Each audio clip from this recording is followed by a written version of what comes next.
Take 2 tracks and call me in the morning. It's the Spin Doctors. Welcome to another episode. Welcome. This episode is all about being cool. This is the coolness episode. We're all about cool beans, which has always been a very strange phrase to me. That cool beans is like the preferable state of bean. Like when I eat a bean, I want a nice hot bean. I want a nice like steamy. If it's refried, I want there to be steam coming off it. I want to be able to melt the cheese that I'm putting on top of it. If it's like a black bean, I want it to be in my burrito and I want it to be filling it up and nice and warm. I don't want no cold beans. Even a lima bean, you want to be able to melt some butter and put some salt and pepper on that little green boy. You want to be able to just pop them in your mouth and get some tastiness? What is the fascination with cool beans? I will never understand. I will never get the youth of today with their TikToks and their dances and their she. But you know, that's part of growing up. Things change. You get older, your skin starts falling off of your body in it just sloughs off in sheets. People don't know that, but as you get older, your body physically falls apart, much like a deteriorating zombie. My good friend is actually a deteriorating zombie, but he hasn't fallen apart too much to be able to co-host the show with me. So let's bring him to the show right now. How's it going, Nickelodeon, Melodian, my good zombuddy? Yes, it is. It is good. Things are happening. Things are happening. In motion. That's a good. I don't know if that's like how it should be for zombies. Zombies, I feel like, exist in a state of like they want everything to be the same forever. They just always need to be hunting for brains. Yes. I feel like if a zombie ever actually gets brains, they have then like completed their mission. Much like a ghost is here because it has unfinished business. A zombie's business is brain eating. So it bursts into the scene like through a door. It's like, I want brains. You know how zombies go. And it just like comes over and it starts eating your brains and then it floats up to zombie heaven. Yes. No, these are all facts. Yeah, no, I read a book about it one time. Yeah. I'm not a big zombie fan. I've never gotten into the whole zombie craze. I didn't do Walking Dead. Zombieland was fun, but I my friends were all into if in zombie apocalypse, like, where are you staying? Like, what's your plan? Never got into that. Yeah. And I especially do not like zombies because my girlfriend has like very reoccurring nightmares about zombies chasing her. And I even have a battle wound from a zombie scars from a girlfriend zombie, which is one morning, like, I was like kind of awake and like she like rested her hand on my stomach. I was like, oh, that's sweet. And then all of a sudden just dug her nails into me like a cat and scratched me across my stomach. And I go, ow, what are you doing? Why'd you do that? She goes, what? I was like, you scratched me. And she said, no, I didn't. And then went back to sleep. No, I didn't. And now I have... Yeah, right? I was like, yes, you did. And then later I was like, what was happening? She's like, I was being chased by zombies and one of them got me. So I had to disembowel him with my claws. Exactly, my cat claws. That's weird, man. Yeah. That's I don't have like... I hear about people having those kind of nightmares a lot where they're being chased by something or there's some like mythical creature that's, descending upon them to kill them or like a clown or something. But I never have a fun, cool nightmare like that. My nightmares are always just like I'm in a shitty situation. Like, I'll have a nightmare about, like, my dog dying. Or I have a nightmare about, like, not having enough change for something at the store. I'm just like, fuck, no. Like, no, this is the end of everything. Or, a girl that I like. I'll dream about a girl that I like, and she leaves me. And I'm like, no, it's the end of my... And then I wake up. I am good at pulling myself out of nightmares, though. Oh, that's good. Yeah. Do you have a lot of nightmares? I don't, my one reoccurring nightmare, and this is like to this day too, I'm like in high school and it's the day of the big projects due, the big test, and I haven't been to class in weeks. Oh, yeah. And I'm freaking out. That's a reoccurring thing. I don't know what that is. Being unprepared in life, I guess. I don't know. Yeah, and because you do have a test tomorrow. This is actually, did you not know you have a test tomorrow and you didn't prepare for it? Nick, wake up. No. Nick, wake up. No. It's 9:30. You're late for history class. Oh, it was all a dream the whole time. Oh my god! Let's see if our guest the whole time has some weird nightmares like that. What do you think? Yeah. Let's do it. Our guest this week, as we do every week, we bring a wonderful guest who's got a wonderful opinion on music that she's going to share with us. And she is herself a hilarious comedian, podcaster, and all-around good person. Give it up for Danielle Arce, ladies and gentlemen. Hey, hi. How's it going, Danielle? It's going. I'm listening to your nightmares, so it's a good time. Yeah. Yeah, it's it's pretty rough out. At least I don't have zombie nightmares. No, I have count my very blessings. Yeah, I have the unprepared nightmares. I used to have a recurring like sort of nightmare where it's so extremely frustrating and I can't like do normal things, where like there was one reoccurring one that like there's two that are main. One of them would be like a group of friends will be like across like a parking lot or something, and they're like, "Hey Danielle, come here," and I'm like, "Okay, I'll be right there," and my foot gets stuck, like not like in something. I just can't move it, and then I'm like, and then I'm you're moving pulling like and so pulling. slow. I end up on the ground and I'm like trying to scrape my way through. Oh man! But I haven't had that dream in the last couple of years. One more recurring one is like I'm in a stressful situation where I'm the one who has to call somebody, and I'm like, okay, I gotta call my mom. And it's a phone number that I have memorized, so it's not like I gotta like, but I have to dial it like old school. You know what I mean? I can't just hit mom. So I'm like 623-640-439.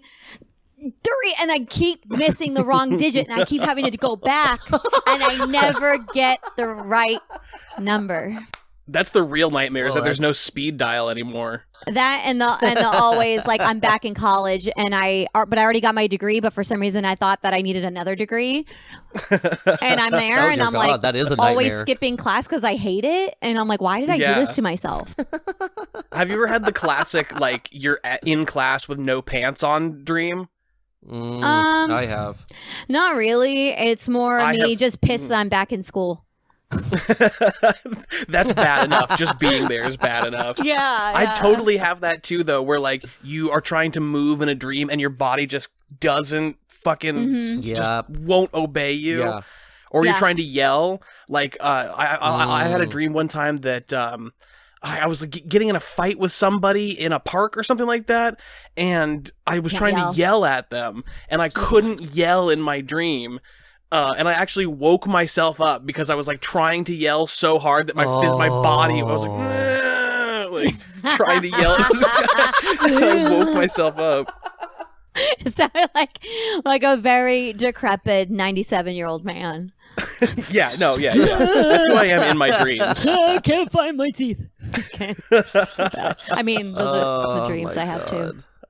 I never have good dreams. You never have good dreams? Oh no. You need therapy. Oh, is that what it is? Oh shit. I thought this was going to be way more innocuous. I thought it was going to be like I need to stop eating so much celery or something. This is a new podcast. This is Rick Needs a Hug podcast. The Rick Dream Therapy Show. Yes. Man. Oh, I did. Maybe I should call my doctor about it. I say that because I did recently, as in earlier today, learn. You know how like there are holidays that everybody celebrates, right? There's like, or not everybody, but most of the population celebrates, or at least knows about. Happy holidays, Rick. Yes. I'm sorry. I'm glad that you're here with the war on Christmas for me. I'm glad we're on the same side. Fuck you, Santa Claus. But like, yeah, everybody knows about Christmas. Everybody knows about Thanksgiving. But it's actually a fact that every single day of the calendar year has a holiday associated with it. Like any day, you can pick a day at random and look it up, and it will have a holiday associated with it. And today has a few holidays associated with it.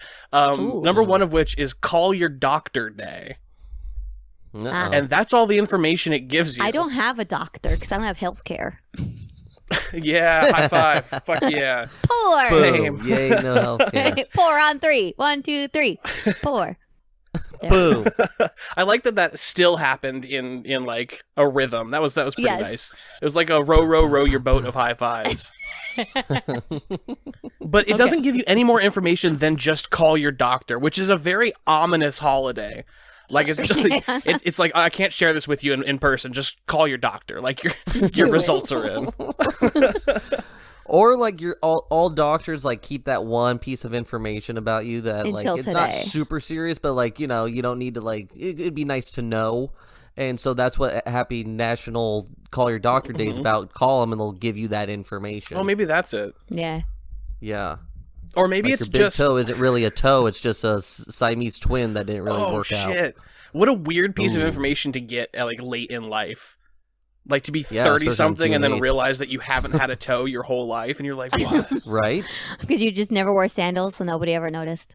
Yeah, I just never looked down there. I don't know. It just never came up. Like I'm about what's in front of me. I live here. I live in the moment up in this space. Hey man, it's all happening. Yeah, I got that Vogue vision. It's a box right in here. So that means you have foot fungus because you've never looked at your feet.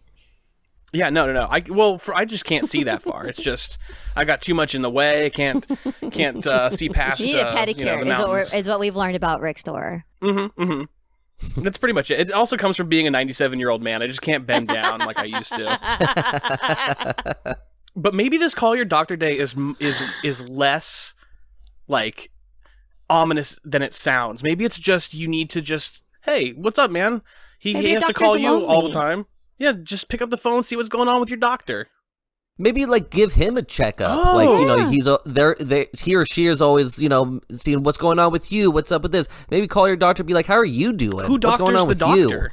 Maybe your doctor needs the apple. Doctor. Oh, if a doctor eats an apple, I think the world explodes. I'm pretty sure that's like matter and antimatter colliding. Or running into your past self or future self when you're time traveling. When you get your doctorate, they make you sign the Hippocratic Oath, which is first do no harm and secondly eat no apples. Yes. And that's a fact. Strangely enough, it's also jelly-filled donut day. So I'm more partial to the cream filled donut. Like the Boston cream donut's my favorite. But like out of all donuts? Yeah. Out of all donuts, Boston cream donut, the best. Number one. Jelly's what okay is it about too. the jelly? Oh, jelly's okay. Yeah. Is it like second on the list? Like, No. Do you just need a donut that's full of stuff? Yeah, because I love pudding and creams. Oh. Yeah. So I like that custard in the middle with the chocolate on top, and then you got the glazed donut it's just, yeah, hell yeah, bitch. Damn. I need it to explode in my mouth. All out. I'm such Need a the boring cream. donut eater. Like, I will eat the one that just has sugar on it. Like, Those are that's good. it. Or the old fashioned that has nothing on it. It's just that Those are weird good. lumpy one. Those are good with coffee.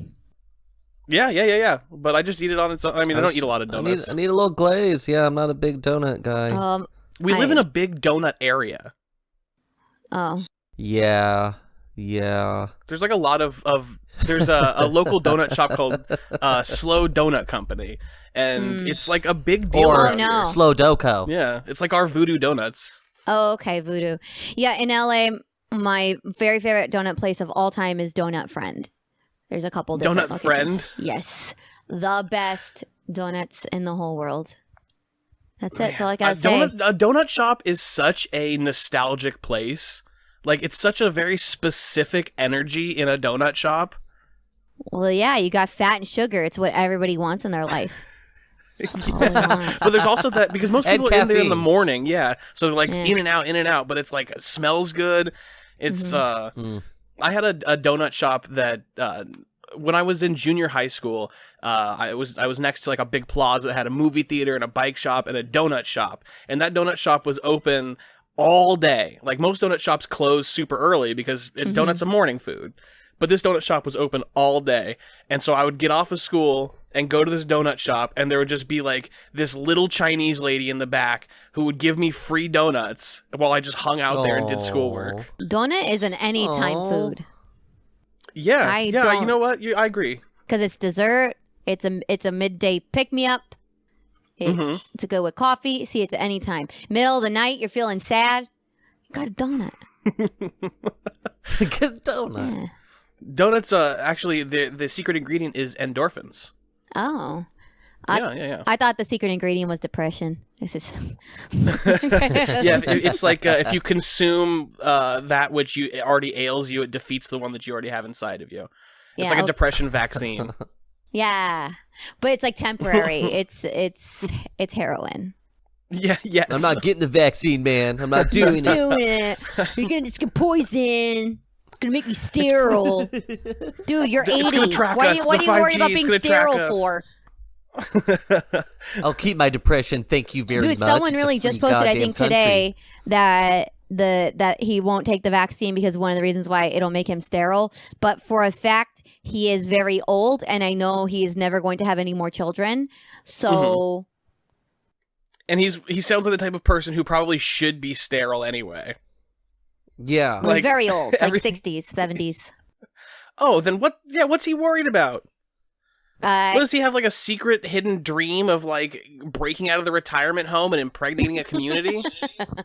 It's the wackadoo shit. I only see, like, a lot of people are like, oh, I'm going to delete all my Trumper friends. I'm going to delete all the people that are so far right because I don't want to see your shit. If you don't agree with me, I don't want to be your friend anymore. And I'm like, nah. We got to keep some of the wackadoos around because we got to really see like their posts for the entertainment value. It's like 100%. watching Maury. Totally. I have to if I see it on TV, I have to watch the episode because it just makes me feel better about myself. Well, that, and also you gotta be able to know which ones they are. Like, you gotta be able to spot them. So if you hide everything, you never know when one of them could just jump out of a rock and throw like a "Don't tread on me" flag at you. Yeah, gotcha. Yeah, they say don't tread on me, and then they try to tread on everybody else. Like, oh, okay, bruv. Oh man, it's almost like they're hypocrites or something. What? Whoa! Rick's door. Hot take. For hot takes. That's just me. Hey, I don't want to like cast aspersions, but I mean, hey, look, hey. Whoa. We That's all what got we opinions. do here Whoa. on Spin Doctors. We bring those hot takes, the things that no one is saying, baby. Yes. That's what's them happening. truth bombs. I was in line in my car. I can't remember where I was, but two trucks in front of me had all over its back window, and like it just had writing, like, and it was explaining why masks were bad and they were like infringing on your freedom, and we needed to wake up, and we were all sheeple, and blah blah blah. And it extended so far down that they had to like write it on the back of the truck door as well. Crazy. So it was like, to be continued. And then To me, about the whole like we're being bamboozled bull crap is like the whole world is going through this. The whole world is on fire right now. Everybody's has to go through these protocols. It's not just America. It's not just our government. But yet, we think we're such, to the right, think that we're all such precious snowflakes that, we're the ones that are getting the wool pulled over our eyes. We're the ones that are getting poisoned. Okay, so the same thing's happening in Italy. The same thing's happening in Japan and, India. Like, it blows my mind that just that basic level of information, like, isn't hitting these folks. It's the same. It's like the flat Earth people. Yeah. Like, maybe what if they don't believe that like Japan and Italy and all that stuff even exists? What if they're like, no, that's just. So I did have to unfollow a girl because she was a flat earther and like really hardcore. Like she was like, it was pretty bad. And I was looking at some of her stories, and after like, I thought she was being funny because she's also like, well, she's new. She's a comic, and that's nice of me to say. But she's new, so you know what I mean. She just has to work her way through. But in her story, she kept posting the stuff, and I thought maybe she was posting it to be funny, because a lot of times we like to be like ironic about shit. And then it started to get kind of serious, and so I messaged her, and I was like, do you really believe in this shit? I'm just wondering, like. Well, and then she was like, yes, I'm firmly believe this. And I was like, like I got it is a visceral reaction when you hear that kind of stuff. You're just like, what is wrong with you? Like, she's physically like very, very hot. Like she posts really sexy stuff and guys are all about it. And she'll post the craziest wackadoo stuff and guys are like, oh, I don't care. And just... Woo, boy! The bar is low, right? But I'm like, even if you like got it in with her. Like, do you really want the repercussions of that? Like that's worse than it's like, I don't know if I would rather have that or an STD. I think I'd rather have gonorrhea because then I can go take care of that at the clinic. Like you can actually trust science to be able to get rid of that one. Yeah, precisely. It's funny. Let's see. I'm just on this page and I'm just looking up all the different holidays that today is. It's Betty Picnic Day, which you might think is named after a person named Betty Picnic. It is not. It is just a day to have picnics for people named Betty. Oh, let's go, Betty White.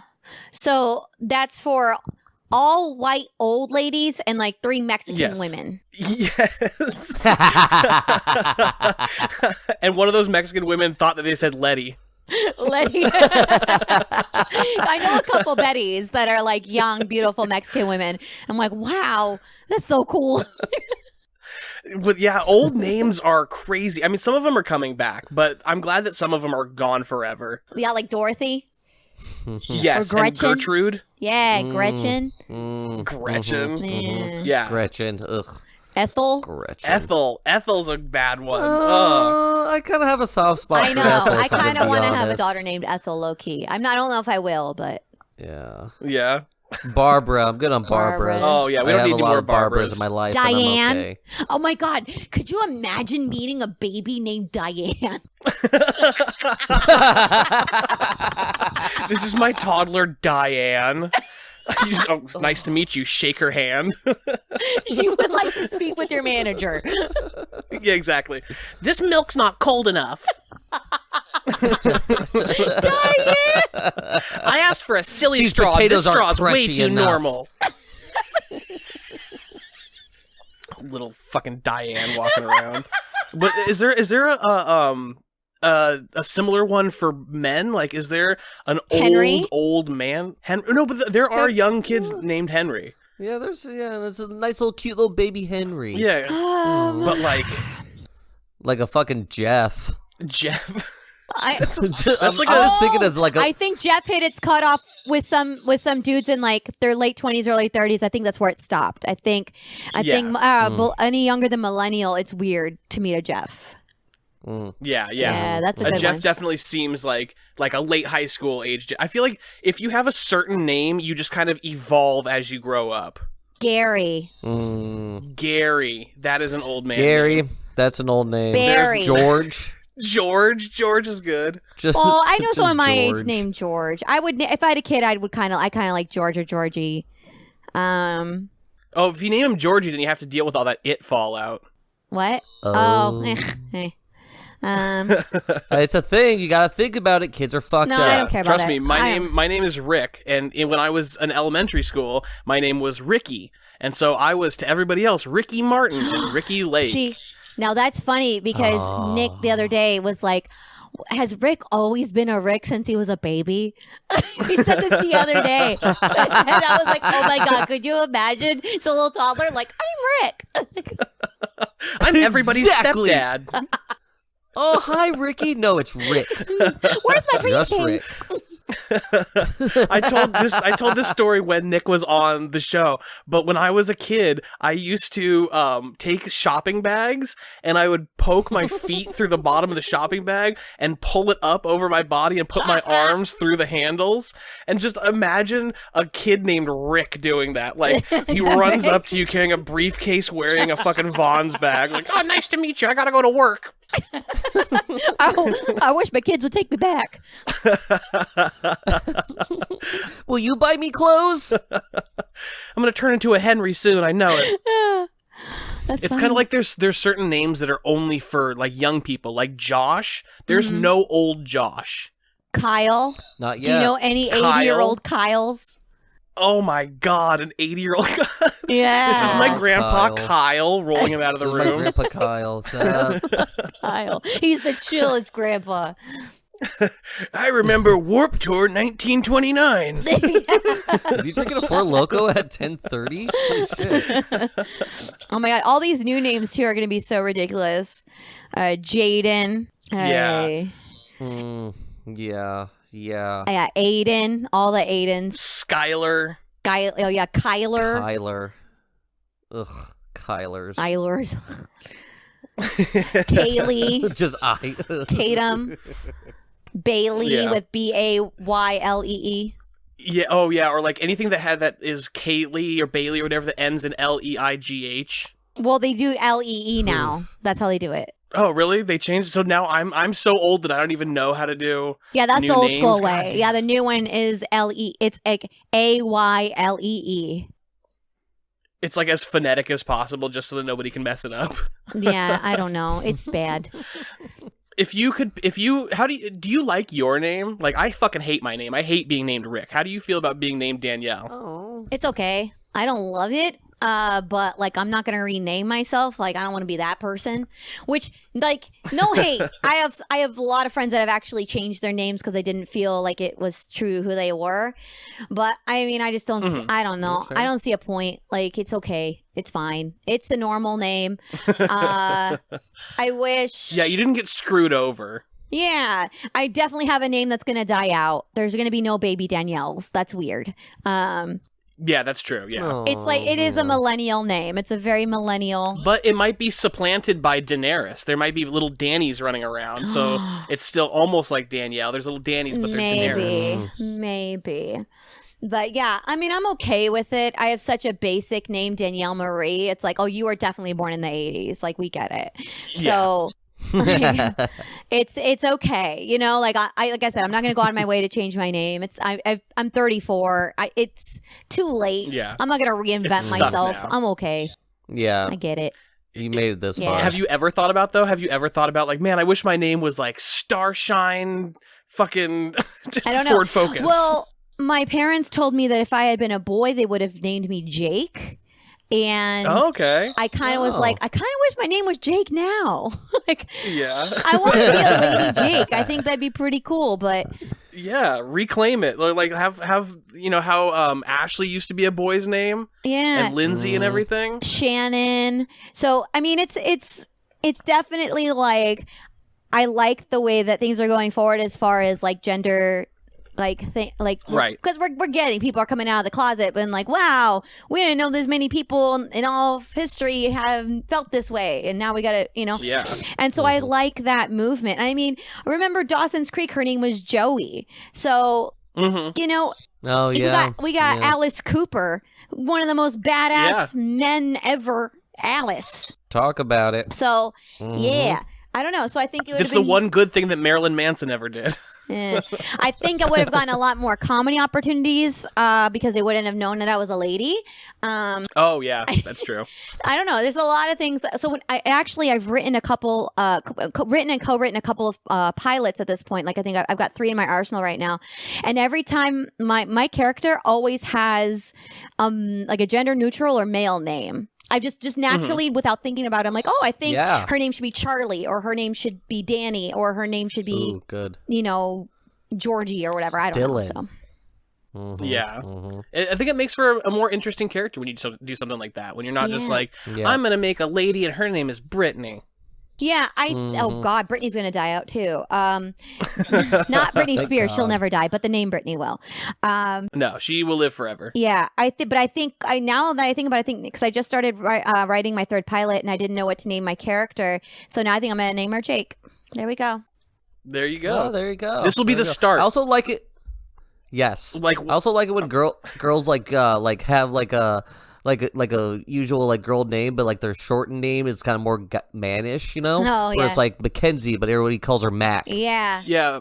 My niece's name is Charlotte, and I call her Charlie. Oh, see, I never liked that. Yeah, see, exactly. With for myself, because like when I was little, people would try to call me Danny, and my mom would be like, "No." If her name was Danny, I would have named her Danny. Her name is Danielle, and so I, you know, that was kind of instilled with me from when I was a baby, and so as I got older, I didn't like it because my mom didn't like it, and I'm still to this day, it's like nails on a chalkboard when someone calls me Danny. But when I write it in one of my pilots, I'm fine with that character. That's a different person. That's not me. Yeah, it's a different person. So that person exactly. can be Danny. But like someone calls me Danny, I'm like, you can't. No one calls me that. No one in my entire life. Yeah. It's not even like a name that you save for your close friends. It's a name that just nobody does. No, my really close friends and cousins growing up would call me D, but Okay. yeah. Shorten it even more. But everyone else, it's a way for Danielle or Daniela. What about you, Nick? What do you think about your name? You got a pretty like normal first name, fucked up very last common. name. Yeah, exactly. You know, this is me. That's who I deal am. with it. That's all I got. It was fine. When I was a baby, they for a minute thought that I might be a girl, and they were going to name me Rachel. Oh, you were going to be a Jewish my mom American thought I was princess. going to be a girl, and she was going to name me Ashley. Ashley. It's just funny that because my name is Richard, so like Rachel and Richard are so close. Like it's like basically the same name, and then for it to be Danielle versus Jake or Nick versus Ashley, like those names feel so far apart. That I don't know. When my baby name was Jake, Keith, or Anthony. Ooh, yeah, the you last dodged a two bullet are with rough. that middle one. Oof. Keith owns a boat. I don't want to be a Keith. Yeah. I mean, Yeah. and then Any name that rhymes with teeth is not good. I remember I went to school with a guy named Kiefer, and this was before 24, so Kiefer Sutherland wasn't, as known, so you couldn't like have that in your arsenal. But being mean sixth graders, and I want to make a disclaimer too, never partook in this. I wasn't a big fan of names because I was also very aware that my name rhymed with Dick, and I just was always trying to stay away from that. But his name was Kiefer. A lot of people called him Queefer. And nice. that was rough. Always do you know kind of what felt bad. queefing was in the sixth grade at your school?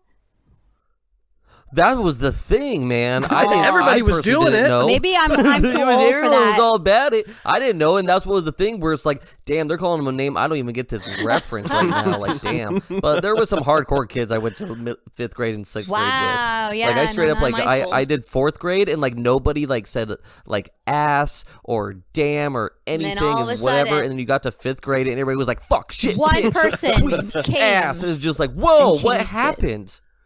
Yeah. Maybe they discovered music. Like I think at that age you discover like they're like, oh, I found out what rap is.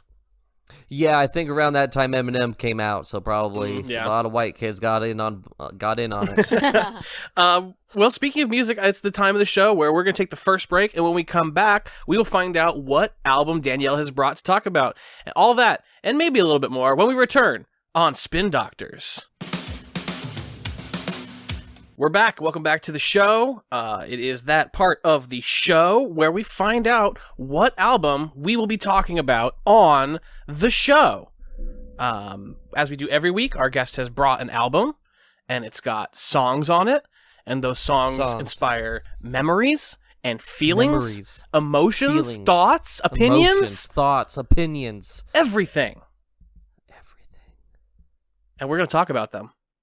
This week, Danielle has brought us an album that I have never heard of from a band that I have also never heard of, but I'm excited to get into it. Danielle, why don't you tell the people what you've brought for us this week? Firstly, thank you for making me sound so cool. You're like ahead of the curve. You know all the cool bands that nobody else ever found out about. Yeah, that's how cool this is. That's how hipster I am. This it's a band called The Format, which no longer exists. The lead singer eventually moved on to create a couple of different bands, and one of them became famous, the band Fun, with a period at the end. Mm-hmm. So many people have heard of Fun. People would recognize his voice right away. One of his very first projects was The Format.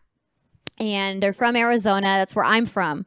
And so in high school, I was friends with every like genre of person also in high school too. But the theater kids were super into The Format. And so whenever I went to drama club, because of course I was a part of drama club as well, we would I didn't want to say it, but like I had pegged you as a drama kid. And I really liked the band a lot. And I was definitely a poster kid. There'd be posters all over my wall and stuff. And I very rarely would frame them. But I had framed this poster from their album, from Interventions and Lullabies, and I had it on my wall. And I remember sometimes, like, in college, I had a really dumb boyfriend come over, and he was like, okay, that's cool. What's that? And I was like, that's the format. And he's like, that looks stupid. And I was like, oh no, this is over. Yeah, and now I don't know where it is, and I wish I still had it. You know, he probably took it. He probably was like negging it on purpose. He's like, "Oh, this is so dumb. You don't want it. I'll just take it off your hands for you." Duh, it sucks. No, he Format who, man? I don't even know. Because the cover of the album is a blank face, and he was like, they should have drawn in a face. Like he was real. This was look, dude. This is young 20-year-old men. Yeah. So yeah, the worst. Yeah. No, like actual decent opinion on what is and isn't art. No decent opinion on anything at all. So he's just like, oh, have you heard Sublime? You ever heard of Sublime? Ugh. You got an acoustic guitar? I can play one of the songs. Low key, I've always loved Sublime, but I was never outward about it because I didn't want people to think I was that unemployed. Yes, yeah. Sublime is one of those bands. Like I don't really believe in guilty pleasures, but if you like Sublime, it's pretty a guilty pleasure unless you're a douche. Like those people who like have Sublime everything. Yeah, no, it's like their personality. We know you've been stoning it up since you were 12. We get it. You like weed. Yeah. No, I've always like loved Sublime. I would like. That was my getting ready in the morning music in college. Like I just loved it, and that was before I even ever smoked weed in my life. And I was just like, "This is great." Okay. Yeah. So you didn't smoke weed in college? I didn't smoke weed until I was 25 years old, baby. Till my frontal lobe was developed. Damn. Yeah. I mean, that's a good time to do it. Yeah. I don't know. I grew up in a very kind of like strict household, pretty conservative. But also I grew up in a family of athletes. And so we grew up very athletic, and it was very like smoking is very bad for your lungs, and we need to have the endurance and all this stuff. And so like, even though I knew that like smoking weed isn't that bad for you, I still was worried about my lungs because I was an athlete and I was very competitive. So I didn't touch it until I stopped competing. That makes sense. Yeah. Yeah, because you didn't. I used to run. Go ahead. No, I had nothing. Oh, I was gonna say I used to run track in high school, and I didn't smoke in high school, Yeah. and when I ran track and stuff.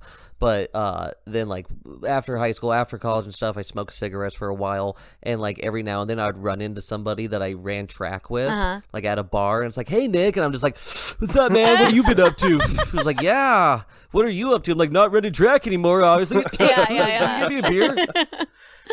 Yeah, man. But then there's those kids like or when you look back at like sports in the way past like in the 70s and stuff, and there's all like athletes sitting on the side like on the bench smoking cigarettes like in between innings in baseball, or like waiting to go back on the field.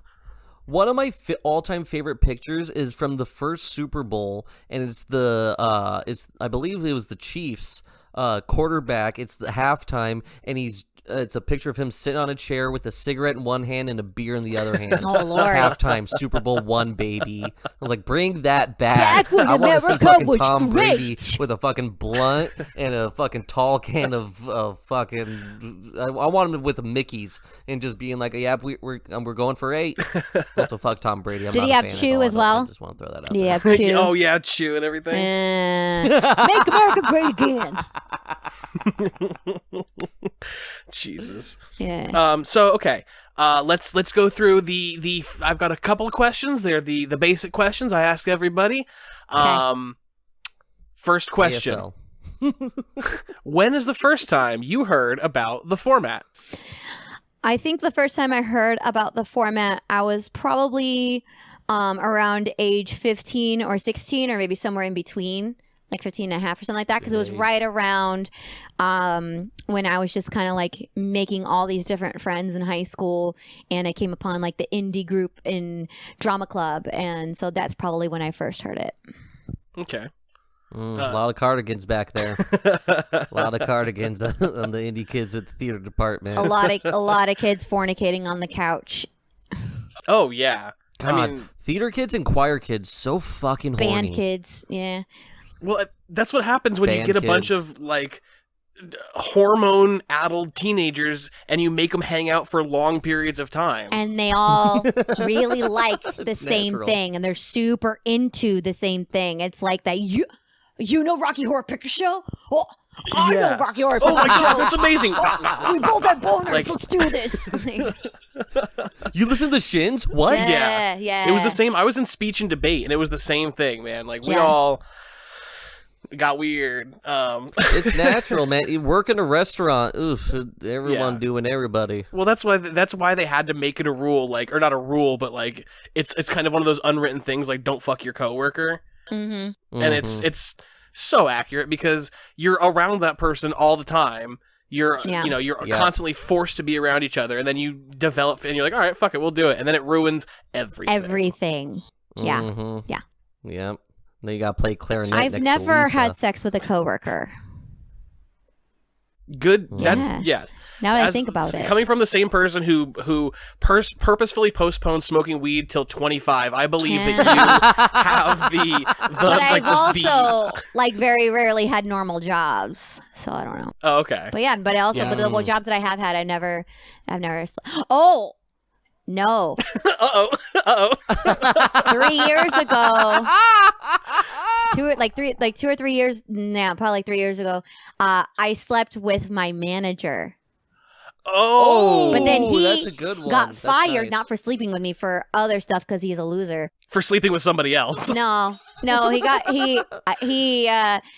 accused of like stealing from the restaurant, and Damn. yeah, and as soon as he got fired, stuff stopped disappearing. So It's crazy how that works. Yep. Oh yeah. yeah, and then shortly after, I stopped sleeping with him because I was like, "Oh, Yeah. you did that." I didn't know I was fucking a goddamn kleptomaniac. Yeah, I just thought I was yeah. fucking my manager. Yeah, because he would steal stuff and booze and crazy. I don't know. It was weird. I think. He's like, you want to come back to my place and drink later? I think we've got. And that's the thing. He rarely drank too. So like whenever I come over, he'd like want to smoke, but he would never like. He'd never be like, "Hey, we're gonna have some whiskey," or "We're gonna have this." Like, no, never. Ah, interesting. Yeah. That's weird. So yeah, I don't know. I wonder if he knew that you might be like, oh, Well, well, that's the same whiskey his, that we had uh, at work or whatever. His cousin that he lived with was a very, very much an alcoholic, and I think he was enabling. I honestly think that's where the booze was going. Oh. Yeah. I can't make my rent, man. I'm buying too much alcohol. Don't worry, I got you. Yeah, I think honestly Now Are you that's gonna give me it. money for rent? Because Nah, he I'm gonna couldn't give afford you- the rent there. That's for sure. That place was so nice. It was like this huge house. It's like there's no way you Really? two pay this. Yeah, and then his cousin is like this high up like level cop. Like not like a normal cop, like he's high level, so he makes bank. Oh, So yeah, he's a functioning alcoholic. He's always. It's good to have that guy out protecting Simi Valley. That's good. Protect and just- serve me just another in- shot, please. Yeah, in general, just driving a car. That's always just nice. anything. Doing operating, he owns and operates a gun, y'all. So that's Just has good. a gun on him. Love it. You know, just yeah. So yeah, I'm pretty sure he was just enabling him. So that's fun. There's the one time I slept with a coworker. Because you listen to the format. Great. Was it at least like a job that you enjoyed? Like No, I was serving at No. this restaurant that only old Jewish people went to complain that everything's too cold. Oof. Yeah, that's a weird shtick for a restaurant. but that's it. A lot of allergies. I A lot of allergy scares over there. Constantly, because these old people have had the hottest of the hottest food their whole life, that they burned off their taste buds. They've burned off the Yeah. bumps on their tongue. So you could have the hottest scorching coffee and they're like, it tastes cold. And I'm like, It's like, oh, okay, well, I was burning my hands carrying this cup over yeah, I to you, just but yeah, sure, let finished me just grab some brewing mittens real the quick. coffee. I just brewed it. Yeah, you carried it over in a mug that's like glowing red. Like the mug is Yes. just like you've got those tongs that they carry Yeah. molten metal around with. They're getting like the sizzling fajitas. They're like, it's not hot enough. And I'm like, it is sizzling. It's literally still cooking on the plate in front of you. Yes. Put the plate down, just like fogs up my glasses. So it's like, bad. yeah, it's not hot enough. It's like I'm inhaling It was inhaling steam right now. the Daily Grill in Studio City. And The Daily Grill. yeah. There's old people coming in and just complaining all the time. It was a good time. Is it still around? Yes, there are a couple Daily Grills. It's a like a little bitty chain. Okay, but cool. I'm pretty sure they're still there because I just was just in LA a couple weeks ago, and I drove past it, and it looked like it was open. Just a bunch of old Jews walking in and out. Yeah, being like, everything's too cold. I'm not paying for it. Dude, and like. Look, I'm sorry, I'm a vegan, and very sorry okay, to I announce forgive you. that. But I've been at restaurants that have not had options for me, and I've never felt to be like, you guys need options. This is an outrage. Like, I've never been like that. This is oppression. I'm like, that's okay. I'll just have a beer. I'll just have water. You know what I mean? Like, I'm. Ugh. But there was an old lady that came in, and we had just happened to just run out of soy milk. We just ran out, so we only had regular cow's milk, and she wanted a latte. And I said, I understand the struggle. Like, I don't have dairy either. So if you want anything else to drink, like, I'll cover it. You can have anything else, like I'll take it out of my check. And she was like, how do you guys not? Well, there's a Trader Joe's down the street. Can your manager go do that? And I was like, my manager's busy managing. And she, like, I swear, if I wasn't in front of the table, she would have flipped it. It was very, what the fuck? Very, very Jewish Karen, and she, which I think might be a Rachel. Might be a Rachel. I said Rachel. I think we both said Rachel at the same time. And she got up and stormed out because we didn't have non-dairy milk.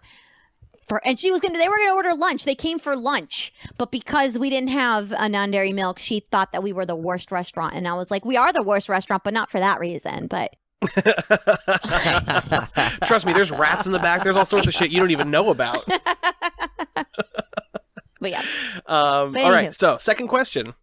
Have you? Yeah, right. Just segueing right into it. Have you ever seen the Format live? No, I would go to a lot of local shows, and they were a band I wanted to see, but I think that they were so on and off with being a band and not. So I saw a lot of local bands. I saw a lot of indie bands before they got big, stuff like that. Like I saw Plain White Tees, Hello Goodbye. And this is all the same genre, by the way, just real teeny, like indie stuff.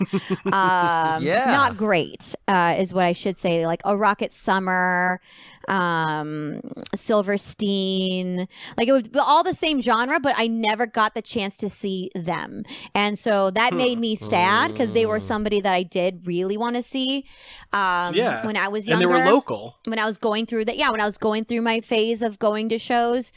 So no, I never saw them, which I was very upset about. Did you ever have like did they ever come to town? You're like, oh shit, they're playing, and miss out, or did they just never? Yeah. Yeah, like I was. Man, I hate when that happens. I was probably because I was highly competitive in martial arts, and I was very involved with theater. So I was always performing and always like in rehearsals and stuff like that. And so it was very hard for me to do anything other than school and competing. Yeah. So. Yeah, those are two like very demanding hobbies, like extracurricular activities. Because when I was 16 years old, I was competing for the title of national champion in bow staff. What's up? I got second place though. I got second place. I lost by a point. I'm a loser, so. Oh, okay. Well, I was gonna be impressed, Danielle. I really I thought that, but you just went to the national championship. Yeah, so. I was also just falling in love with performing, learning about improv, learning about comedy during this theater time too. So it was just both of those things kind of consumed me. And then once I got like to the age of 18, I started going to shows and stuff like that. They weren't really doing much. Yeah. Yeah, and that's both like with the martial arts. That's one of the most physical things you can do, and then having to do theater and stuff. That's exercising your mental, remembering lines and blocking, constantly, and like learning about comedy. And I had a lot of memorization when it came to like memorizing my martial arts forms, when it came to memorizing techniques and memorizing my lines for plays and sketches and stuff like that, because it was just it wasn't just the play, we were doing lots of things, so it's just constant. I was in drama when I was a kid, but I was one of the people that didn't take it super seriously, So like there was one time where we all got in trouble in drama class for something, and so my teacher made us all stand around the perimeter of the little like black box theater so that she could stand there and yell at us. And so she did that for a couple of minutes, and then this girl stepped out from the side, and she's just like, it was a girl from advanced drama, so she was better than all of us. Of course. And she was Right. like, I just wanted to say that when we did advanced drama and we did our play, we really opened up to each other and became a family, and it was a really beautiful thing to blossom into this. It was so much more than just love how drama and a prolific play and a teenagers cast. are. We were a family. And I just sat there and I just rolled my eyes and shook my head. And the teacher was like, Ugh. Rick, don't be rolling your eyes. And I was like, Rick, Oh, roll why it! would you call you out? yeah. I was like, don't watch my every movement. Like, damn, dude, let me, can I roll my fucking eyes in peace? And that's how Yeah. the Apparently term not. Rick Rollin came about. Yeah, I am the original Rick roller. Yeah. And also, Shelby from Advanced Drama needs to shut up. Yeah. You know, that might have been her name, actually. Yeah, she Advanced sounds like a drama. Shelby. I love it. It is funny how different names are so associated with different things now. Like, we've been talking about names a lot, but like of those, the old names are definitely associated with old people. Karen is associated now with bitchy white woman. But the 2 days that I was on Tinder a couple years back, I was swiping, and there was a man named Karen, and he in his bio was in all caps and said, "It's a Middle Eastern men's name." And I screenshot it, posted on Facebook, and said, "I'm off this shit. That's I'm done so with funny. Tinder. my Done. God. Oh my god, you can't escape Karens even if you're not looking for them anymore. I need to see the manager, bro." I wonder how many.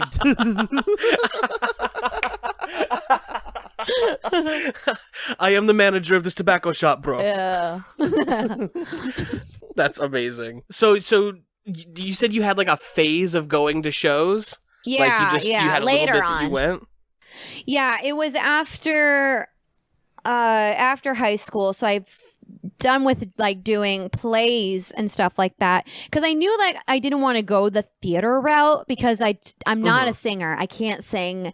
I would honestly need a lot of voice training to like be able to be good enough for musicals. I can dance, I can like follow choreography pretty well, but acting was like my thing, and I was like, okay, I want to focus on TV and film. And so that is not as demanding unless you make it demanding. So Right, I was just taking like courses, like I was seeing an acting coach, and that time too I just started modeling. So I was just like kind of dipping like my foot in like all these different areas of entertainment. And so I was like, well, you know, now I have more time freed up, and I wasn't really competing that much anymore at the age of 18 as well. It's like it was more of like a, you know, you're younger kind of thing. Like when martial arts, Yeah. you're an 18-year-old 4th degree black belt. Where do you go from there? You know? Yeah, you can either teach or forget everything. Yeah, you either run Or fuck a people up. dojo in the mini mall, or which I did, or you know, that's it. Then you know, you give up your karate Cobra Kai dreams. But Sweep the leg, Danielle. yeah, man. So yeah, and so I just was like, I got some more free time, and some of my friends were starting to go to shows, and I would go to all these little local shows in Phoenix, and I really liked it for a short amount of time. So that was Yeah. after high school, post high school. So what was the first concert that you went to? Was it during Oh god, this the time first or had concert you I ever gone? went to, 5th grade, Christina Aguilera and the Backstreet Boys. Thank you. On the same ticket? Yeah. I've seen Damn. Destiny's Oh. Child as well, and the Backstreet Boys I've also seen. So I've seen Beyonce live. What's up? Holy shit, you saw Beyonce before she was Beyonce. Yeah, I've seen Destiny's Child. I've seen Ricky Martin live. My Mandy Moore. namesake. Yeah, Mandy Moore, Backstreet Boys. Nice. Yeah, I saw all those, yeah, and like I said, Destiny's Child. I saw all of those guys live a few times. Nice. Yeah, 5th and 6th that is and 7th awesome. grade. Well, that's when you gotta do it. Like, Yeah. that's the perfect. Yeah, prime And time. then I think when I was 18, I think some friends of mine went to go see They wanted to see a Rocket Summer, and there were some other like small indie bands on the bill as well. I did not like a Rocket Summer. I thought that guy sounded like a little bitch, but I remember this clearly. Band, so fuck them. But yeah, and then I started getting super into it, and then I was also super into in high school, very into Hello Goodbye. Not into it now. Listen to it now, and I'm like. Yeah. Okay. All right. It is kind of crazy when you go back and you listen to some of the stuff that you used to really, really love, and you're like, oh no. Yeah. What is this? Like super cringe fest. Yeah. There was. It happened to me recently. There was do you remember a band called Hinder? Oh my god. Rick. No. They had a song called Lips of an Angel that came out when I was in high school. With the lips of an angel. Exactly. And I used to think that was such a good song. I was like, oh man. You said you're free or whatever the fuck he says. And I loved that song. And probably a month ago, I listened to it and I was like, oh god. Oh no. Yeah. I knew exactly what you were talking about when you said Hinder. You didn't even need to say Lips of an Angel. I heard Lips of an Angel. You sound so sweet. That's what he says. God damn. Okay, well, on that note, on that wonderful, glorious note, let's take the second break. And when we get back, we are going to get into this album when we return with Danielle Arce on The Spin Doctors. That's how good of friends we are. We become best friends now. Sorry, Rick. You're the third wheel. She's on my top 8. Everyone always likes Nick. God. He's like third on my top 8. It's really a problem.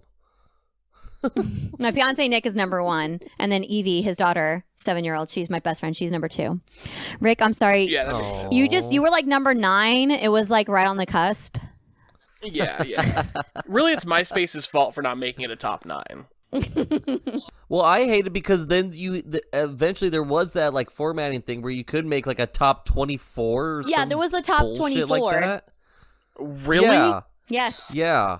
I also remember that the biggest fight I got in with my high school girlfriend was over MySpace top 8. She was number 2, and my cousin was number 1.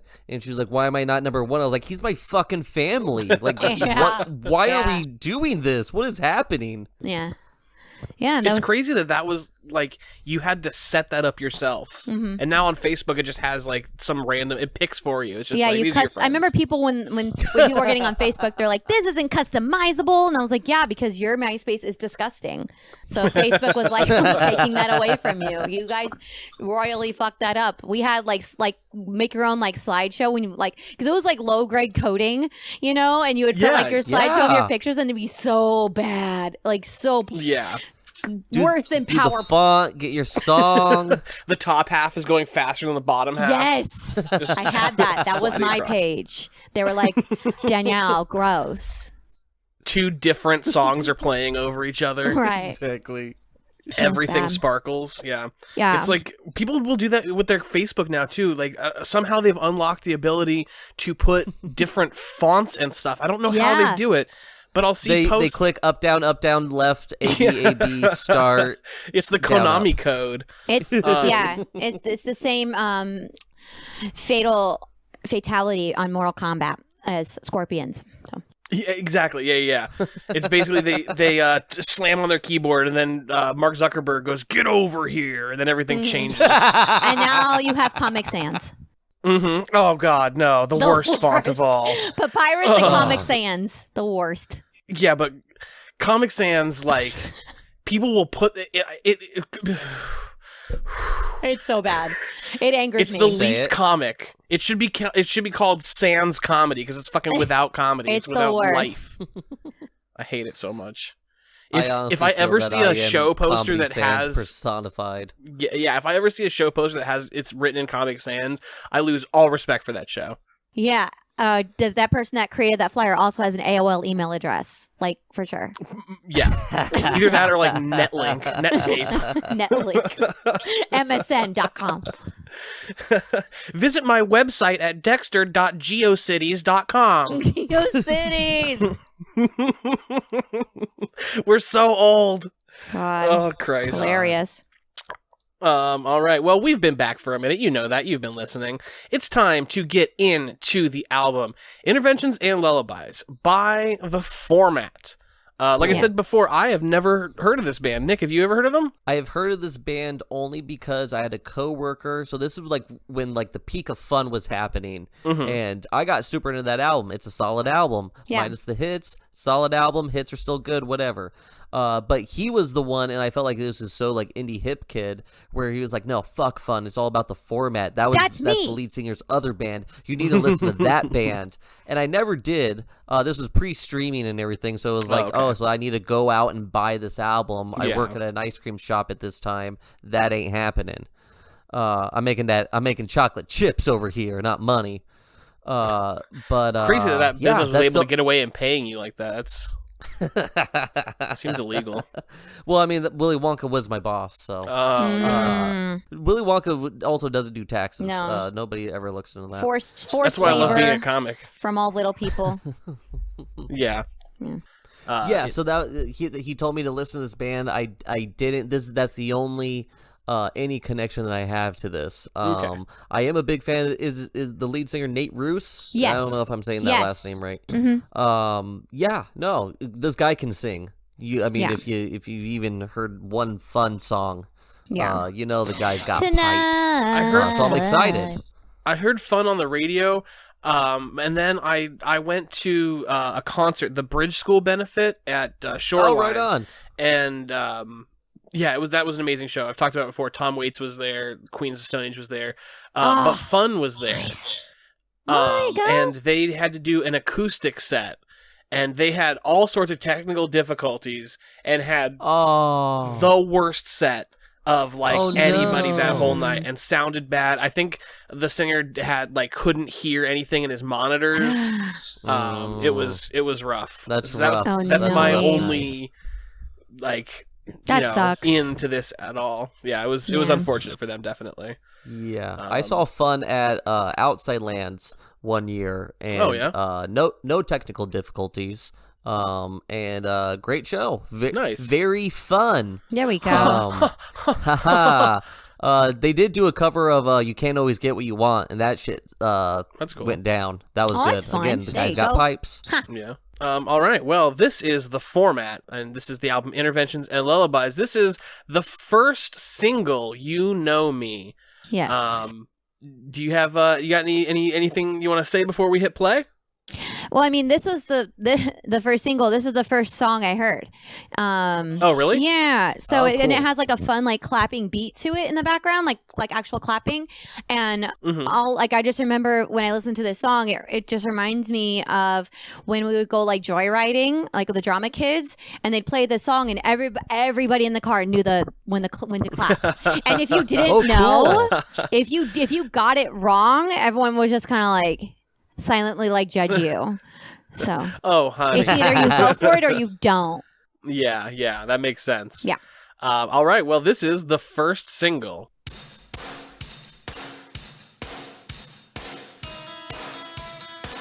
This is already pretty fun. This is a joyful sound to it.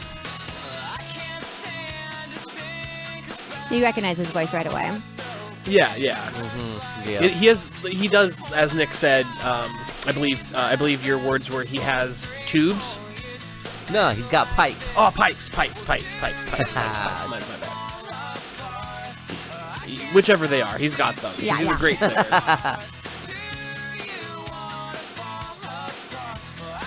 And did they only release one album? No, they had I believe a couple of albums. Okay. Yeah, this is their first one though. Oh, this is cool. Yeah. No, this is a good chorus. Yeah, it's catchy. It's great.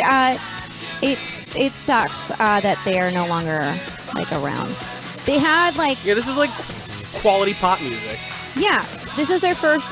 This came out in 2003. Okay. Nice. Their next one, they had an EP, Snails, that came out in 2005, but their next album didn't come out until 2006, and then that was about it. They were short-lived. Oh wow. Okay. Yeah. Yep. That's I really like that song. Do you know what it's about at all? The first single, Not really. Because I would just like blindly like listen to it and be like, yeah, let's clap our hands and stomp our feet. Yeah. That's what so much of pop music is, though. Like, it'll be telling a story sometimes, but a lot of it is just like the vibe of the song. Yeah, there are some songs on here though that like I did like get into as far as listening to the lyrics and things like that. But this was just one of them. It's just really silly, fun kind of feeling, and so I never like divulged into it. That makes sense, yeah. Yeah. Especially when there is that clap your hands part, so you're just kind of waiting for that to come up. Yeah. And then making sure that you hit that right. I'm not going to be that hipster that's like, well, did you guys know that while he wrote this song, he was also whacking himself? Like, I don't know. Like, I'm not like super like, yeah, this is like a hipster kind of like band to bring up. But I was just because during this time in my life, like it does bring up a lot of memories and things like that. Right. And so this is the only one of the only albums I could tell you song by. I can know every single song. I know all the words to every single song. So that's why this kind of comes around. But I'm not like it's not like a band that I know I'm not a fanatic, I should say. Right. Yeah. Okay. It's kind of weird when people are like overly fanatical about an artist or something like that. You mean Nick with the Deftones? Like, it's... Hey,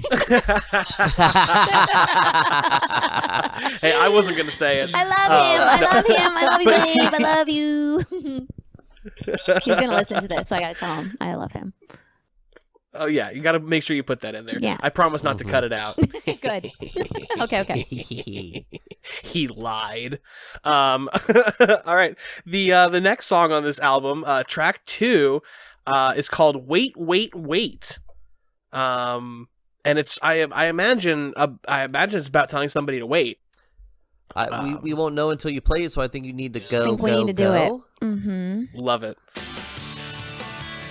Ooh. Mm-hmm. This sounds like an REM song immediately. Yeah. Even more so now. This I really like this. Yeah, because I mean, okay, so yeah, this song, like, it's kind of like saying, because in there he says like, I'll be the last sound that you'll hear as your eyes close. Yeah. And so it's, I don't know. This song is actually kind of morbid. There's a lot about like death and about like there's literally those friends we've lost. So it is a song about like remembering your friends, and so it's not necessarily like wait. It's I don't know. It's well, it's probably telling like wait, don't go. Like you're all these people that are leaving you. Like wait. But it's crazy that it's about such a a dark thing. But it's so, upbeat. But yeah, and it's like saying that like usually, jazzy little jam. Yeah, I think a lot of it too is like explaining that like we use songs to try to like, oh, this song is like signifies the loss of this friend, and it's like, well, it's kind of like that's the way you're gonna remember your friend. So it's kind of like, I don't know, it's all about him fearing death as well. So I don't know, yeah, but it doesn't sound like it because it's so like, again, poppy and sounds cheerful, but it's a pretty. Which I'm a sucker for, yeah. Yeah. Mm-hmm. Yeah, exactly. Mm-hmm. It's like, Semi-Charmed Life. Like Semi-Charmed Life. That's funny because that was the other album I was going to pick for this. Exactly. So. Yeah. Semi-Charmed Life is about fucking doing meth, like straight up. Now the reason why I picked this album over that one was because when I listened to Third Eye Blind, I was in the 6th grade and I was like, I have no idea what any of this is about. So I thought I'd pick something where I still knew what I was singing about. So yeah. That makes sense. That's why I chose this one over that one, even though that was my second choice to pick.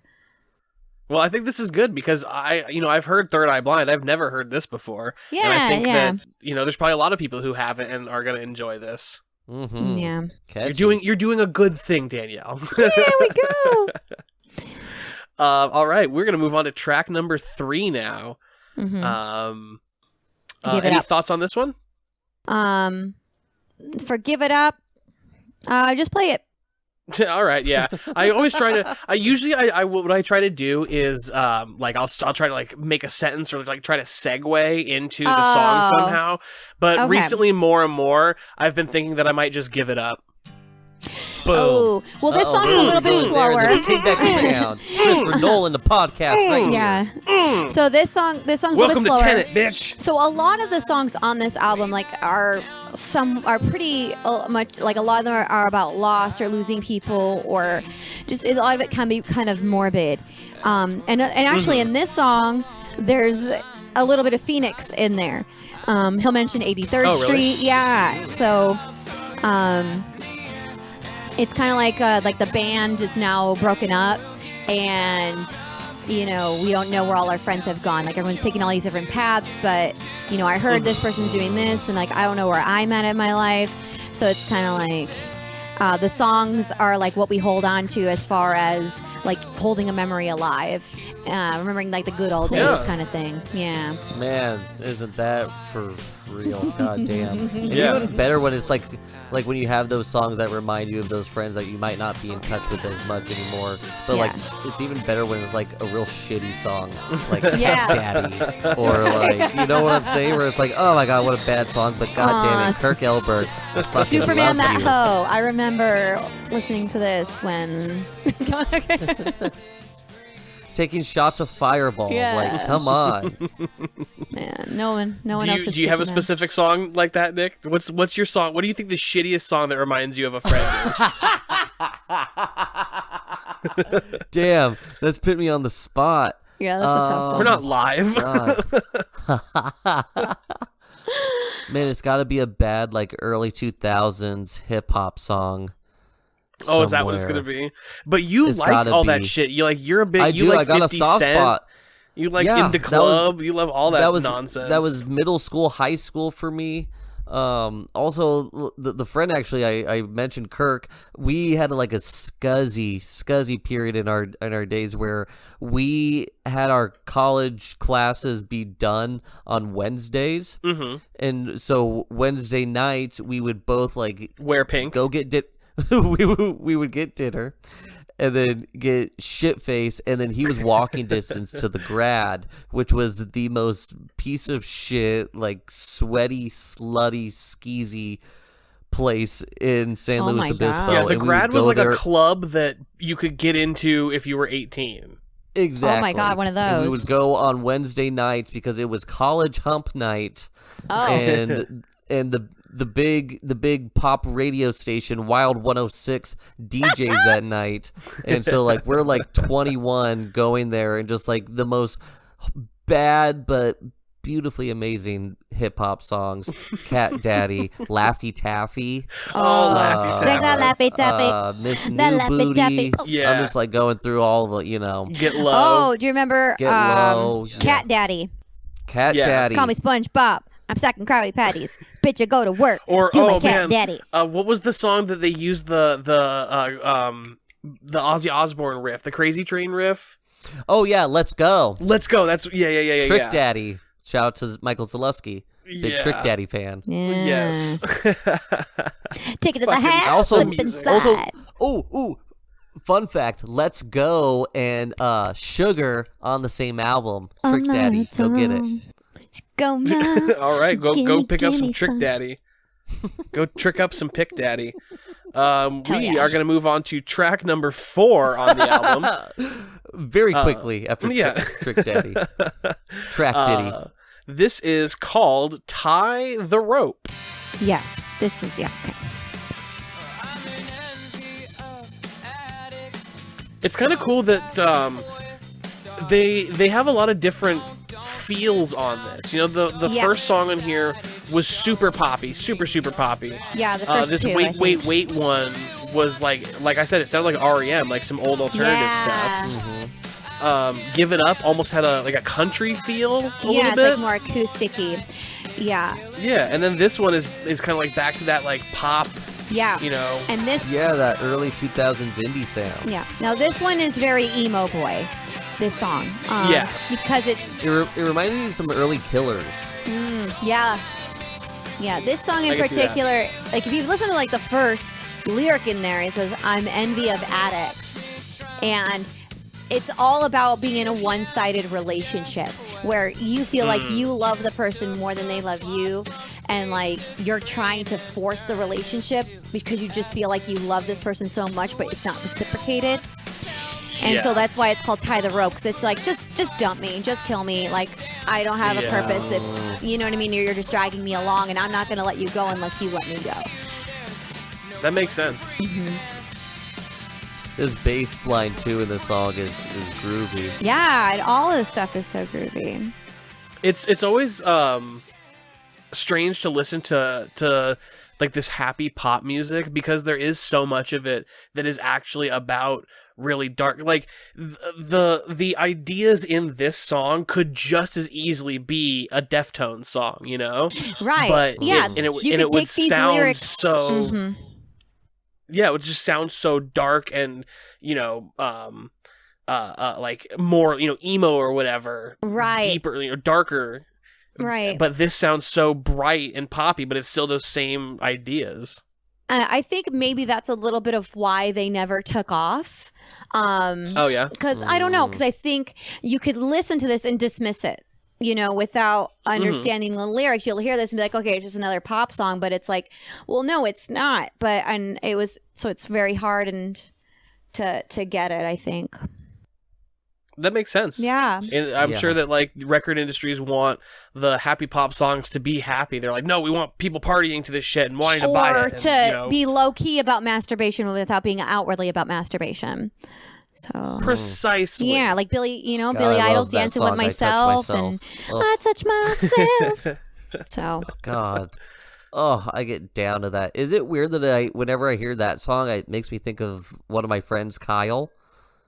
Whoa, he's only because he played it at his wedding, and I hadn't heard that song probably since like it was popular, and I was like, oh my God, this fucking song. And now every time I touch myself, I'm like, fucking Kyle Mellon. Yes. And he will never be over the age of 45.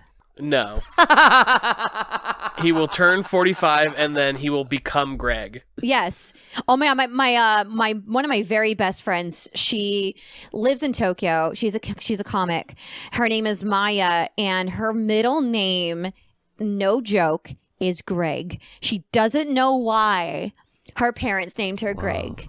And she not even like Gregory, just straight Greg. Greg. And she has a whole bit about it as she does on stage that is so freaking funny, but it's about like how nobody's born a Greg, how you turn 40, and it's literally like what you said, you turned 45 and you become a Greg. Someone hands you a pair of New Balance sneakers and a polo shirt, you are now Greg. She's brilliant. It's hilarious. So that you just literally, like, it just reminded me of her. Hilarious. Sorry. Parallel thinking. I didn't steal it from her. I promise. No, promise. I know you didn't. It was just so perfect. I was like, yes, it's so funny.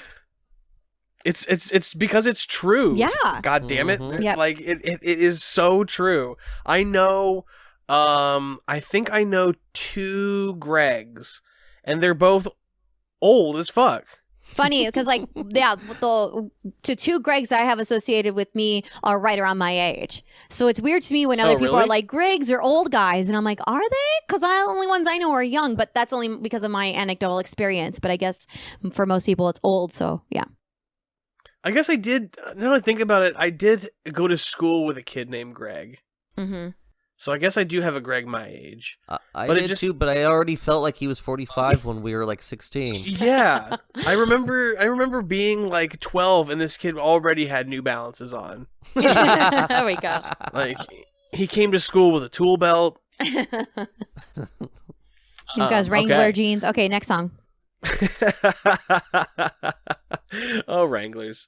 Sorry, I didn't mean to cut you off. I just want to make sure that you know, we keep moving and we keep, you know, coming up with new ideas and new things. I just would hate for the audience to ever tune out. Oh, he does it again. Boom, boom, bow! Boom. Crack of the bat. Knocks it right out of the park. Game over. Here we go. Okay. Oh, a Beatles song? Right? Yeah. So, yeah, this song is awesome. Yeah. This is going to get added to the playlist real quick. Yeah, this is a dirty one. Yeah, this is like poppy fuck music. Yeah, and this song is about post-sex. It's about like... really? Yeah, it's trying to like... it's like, it's your bed, please choose a side. I'll take the one closest to the door. You start to speak, but the words that try to justify do far more wrong than anything you do. So grab the coat and the keys. The tension speaks, but we're singing it. So it's like this, like, we shouldn't have done this, but we did it. Yeah. And now I'm gonna get the fuck out. And it like basically saying the town is dead. So it's like it feels like it's just like, no, we knew what we were doing. We don't gotta like hang around. It's okay. The fifth, and it says here like we can sit and smoke. So it's like basically like I'll tap the brake while you crack the window. The smell of smoke is making my lungs explode. The 51 is a freeway in Arizona, is backed up and too slow. Let's tune out by turning on the radio. So it's like, let's pretend we're not on this road right now. Yeah. Yeah. Because this is like an awkward situation. Yeah. It's like, you had sex with that coworker. This is the coworker after sex song. Yes. Oh my God. Manager. Yes, exactly. Yeah. Yes. Oh no. Oh God. Yeah. It's like sitting there for the rest of the shift in the same room as them. Yeah. We had sex in the theater. Or like you were the only Couch. two on shift. Yeah. No, see, that's even worse, as we weren't. We just lost our Jeez. virginities on the couch in the back of the black box. We shouldn't have done this. We shouldn't. Oh yeah, exactly. Ugh. Or up in where they work the lighting. Oh no. Yeah. Oh no. But yeah, if you listen to this, it's like, let's tune out by turning on the... It's like, so like, da, da, da, da, da. It's like fun and you sing it. But it's about like, oh, Great melody. Well, this is awkward. Should I call you a cab? It's the old walk of shame. Yeah, this is pre-walk of shame post-sex. Like, okay. Yeah. So I'm at your house. I think I'm going to go. Is that bad? I'm gonna get an Uber. Yeah, but you're just laying there for a second. Yeah. No one's talking. Yeah. So, Or like right before they turn over to you. All right, I think you should go now. Yeah. All right. All right. Track number 6. We're halfway through this album. Yeah. This is so cool so far. It's crazy. Cool. Yeah, that I've never heard of this band, and I had my only experience with Fun was so negative that I thought that they were shitty. Yeah. But this guy is a great singer, and this band fucking rocks. Yeah, they're very underrated. They were very underrated. It sucks that they that he decided to close that chapter and try to move on to doing Fun, which kind of was like a sellout sort of thing. So it's kind of like, Yeah. We got to make your money though, Yeah. baby. Make your money. Make your money. Yeah. Especially because the Format is a cooler name than Fun. Yeah.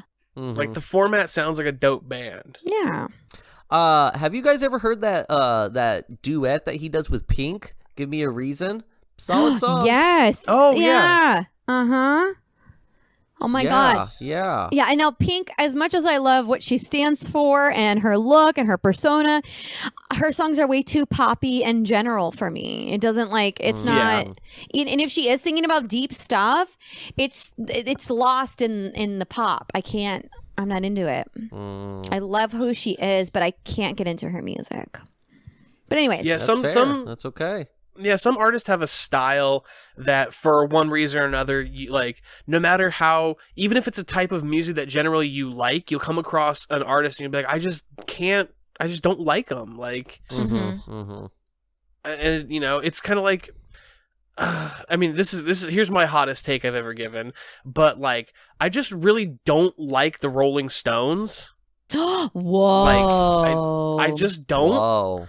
I love the Wow. Beatles. I love all sorts of classic rock, but I just really don't care about the Rolling Stones at all. And I'll hear stuff and I'm like, yeah, I recognize that this is good, but it's just not hit. I get it. connecting That's with you. that's how I feel about Pink. Exactly. That's kind of exactly the thing. Yeah. We're like, I mean, get that, what is the Rolling Stones but the Pink of the Pink 60s? of the 60s. truer words have never been spoken. But speaking of track number 6, I'm really glad that we're listening to this album, because I think that I might be prepared to become a fan of this band. I mean, truly, I'm ready. I am. And they just keep coming. Oh, this is pretty. It starts. It's just. I feel like this song. It's just about coming. Like, honestly, it like literally about like coming clean about who you are and being comfortable with who you are. I don't know. That's what I get from it. I wonder if this is like. It's trying to. I think it's just trying to like throw away the past. Like, I'm not that person anymore. People. I don't know. Like. Yeah, it's like there's a lyric here where it says, "Old classmates, please drop all your pens. Don't write a word because I won't reply. I'm not bitter. I'm just past that point in my life." So it's like, yeah, it's about just kind of moving on. You know, you now are on higher vibrations, and you need people that are at your same level. And at this point, which I feel, because the group that I grew up with, I still love those girls so much, but I feel like when I moved out of Arizona and I moved to California, a lot of things changed. As for me as a person, like I grew into like who I am. Like I was starting to really become my own, because all of us, all of my friends that I grew up with were all come from families of immigrants. So we all bonded over that. Like we all lived at home until like we were where most people would think you're too old to live at home. But like we had an Iraqi girl, we had a Honduran girl, Mexican, me, I'm Ecuadorian. There was just people in Romanian. So it was just like old school mentality, but we all bonded over that, even though we're all from these different places. It was so similar, where typical American kids didn't understand what we were coming from. And once I moved out and I started getting, finding who I was and getting into comedy and meeting people and just kind of realizing who I was and kind of elevating myself in a different way, like we couldn't hang anymore as far as like being able to hold the same kinds of conversations. Like it was just so different. And I was like, oh, like I've grown past this. And it's not like not like to patronize them. It's more of a like, we're just on different planes at this point. And I feel like this song is exactly how I felt when after I moved to Los Angeles, and especially after I really drastically changed my lifestyle in college, and then again in 2016 when I decided to change my diet, and everyone thought because I changed my diet that's my personality for some reason, and I was like, right, I'm still the same person, I just don't eat cheese. I'm sorry, like I don't care. It's as like I'm not vegan at all. Oh, I don't care. Like, I truly no, exactly. But like speaking as someone who isn't vegan, there's so much unnecessary hatred and like joking and making fun of that goes on towards vegan people. Like it's so crazy. Here's the thing that happened that was this big transformative moment into realizing my friends weren't going to be my friends anymore. Was at this point in my life, I was living overseas because my ex-husband was in the military. So I was living in Japan. And one of my really good friends, my friend that inspired me to go vegan, was visiting me. And we were out on a walk in a place called Kamakura in Japan. And it was very beautiful. And we're having a great time. And it was during the day when my best friends back home were having like a girls' night. And they decided to FaceTime me. And I answered it while I'm on this walk. And they're like, "Hey, Danielle, like we just wanted to call you because we miss you. Wish you were here." And I'm like, "Oh, it looks like you guys are having a great time." They're like, "Yeah, we made your favorite. We made this brie bread bowl." And I honestly, I will admit if I'm an asshole, and I wasn't. And I was like, "Oh, that's cool." It's like, actually, I wouldn't be able to enjoy that anymore. And they're like, "What?" And I was like, "Yeah, I just about like a couple of months ago, because it was like I'd been a vegan for a couple of months. I just didn't make it a full big announcement about it. I was like, "Yeah, I decided to kind of eat plant-based. I don't eat dairy products anymore, anything like that." They're like, "Really? Oh, okay." Are you okay? Yeah. What and I was happened? like, yeah. Is I was everything like, okay out there? yeah, but I was like, I'm glad you guys are having a good time. Like, I wish I was there. And it felt kind of weird. And then I didn't really hear much from them. And I came back to the States, and one of them wanted to have coffee with me. We sat down and we were just shooting the shit. And she stops me and she goes, wow, Danielle, you haven't changed that much. And I was like, no, what are you talking about? She goes, because when we were on the phone with you that day, like, you really threw us off with how patronizing you were. And I was like, what? And I guess she threw it from their end. I guess what they heard was, oh, ew, I don't eat that. And she even said it to me in this voice. Oh, yeah. I'm a vegan. I don't eat that stuff anymore. And I looked at her and I was like, I've never been like that. I don't give a crap how anybody else eats. I was just saying that, like, you guys said, oh, this is your favorite, Danielle. And I just pointed out, oh, it can no longer be my favorite because I just chose not to eat that anymore. Right. And she was like, oh, we heard something different. And I was like, but it was like, since then, it's been different throughout with all of my friends. And I've tried like going to like some of their weddings and like supporting them. And it just is not the same anymore. And I think like, now we're going back to the song. I truly feel like, okay, we're just on different planes, and I can't, like, I don't want to force this friendship anymore. Like, we can still see each other on social media. If you want to unfriend me, it won't make a huge dent in my life. So yeah. It's kind of what you got to do. You just kind of have to be like, all right, well, you know, we had our relationship that is, you know, that existed, and it ran its course, and then, you know, time to move on. And that's okay. And that's literally what this song's about, those friendships. Yeah. All right. Well, let's hit the final break of the show. Whoop. And when we come back, Nick, we're gonna have exactly 23-second pee. Okay. Yeah. Okay. You guys have this timed out. Yeah. I do need to pee. I got the stopwatch. All right. We'll be right back. We're back.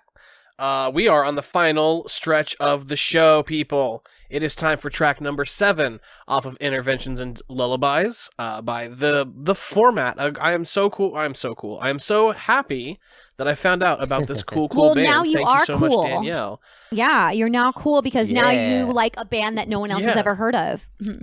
Hell yeah. Yeah. I'm an honorary hipster. Yeah. Welcome to the club, baby. The thing that I really like about this music is that it's just really happy music that I feel like you could be anywhere listening to this music. Yeah, But I feel like especially it would be super, super great to be at home and be able to like go outside and just put this on a boombox and just sit down on your porch. Yeah.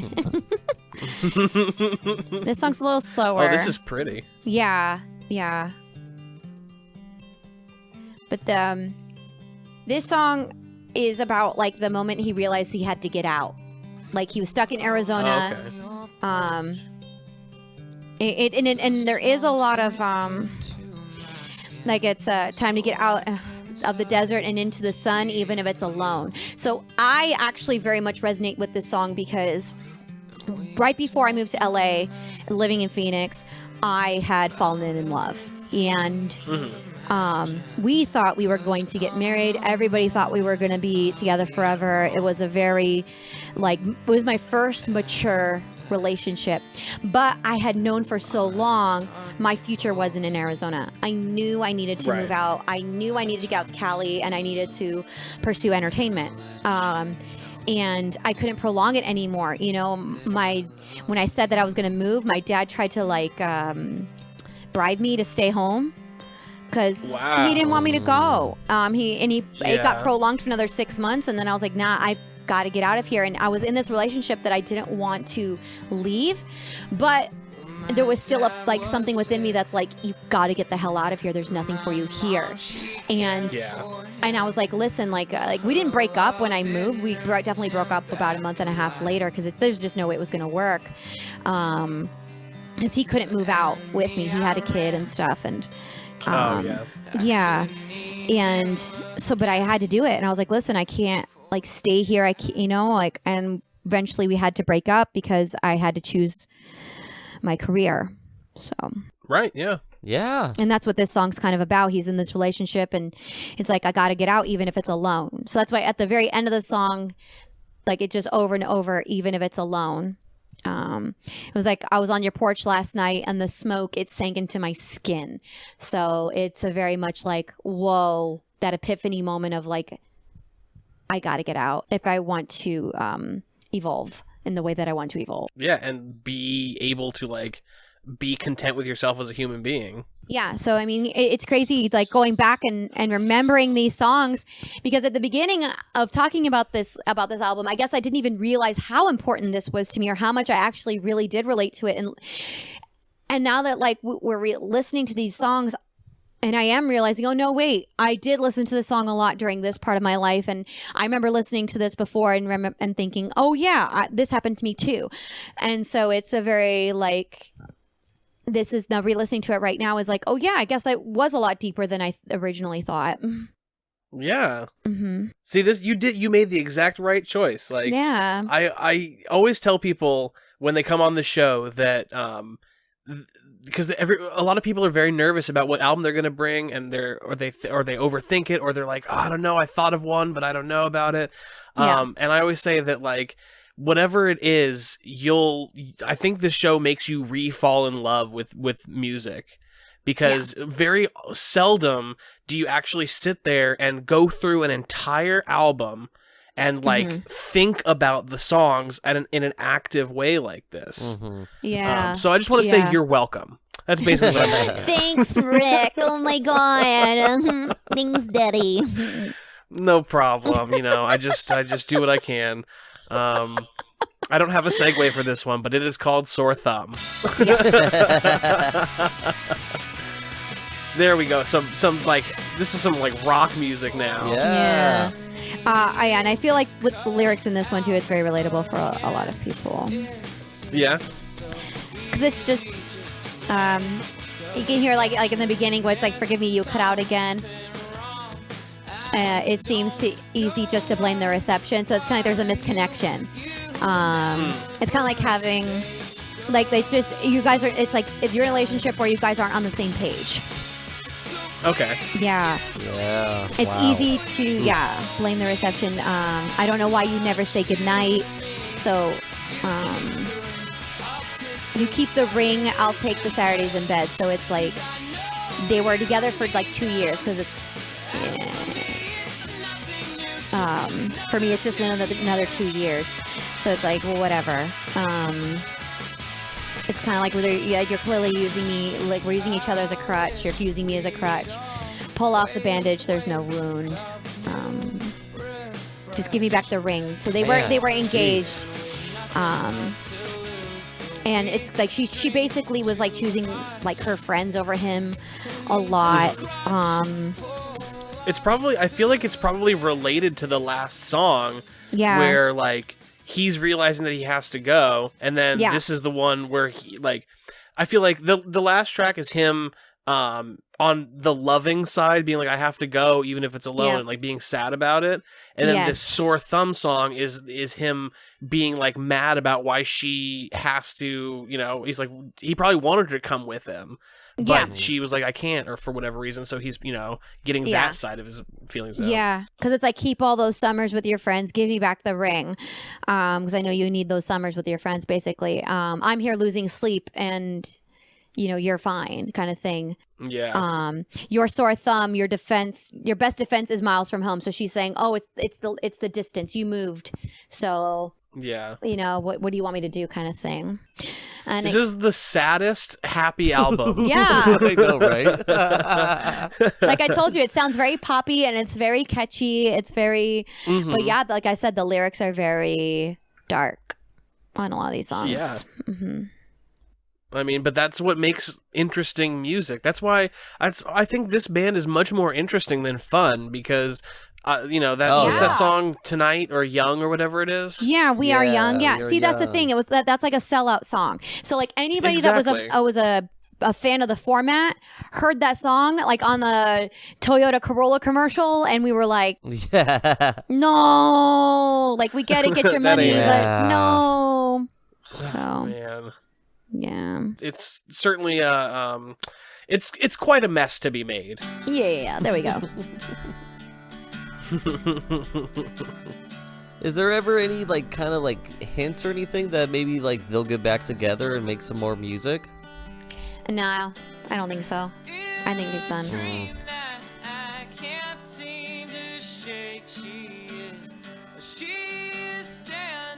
This is the song that I think like, or from at least his voice in this is most reminiscent of Fun.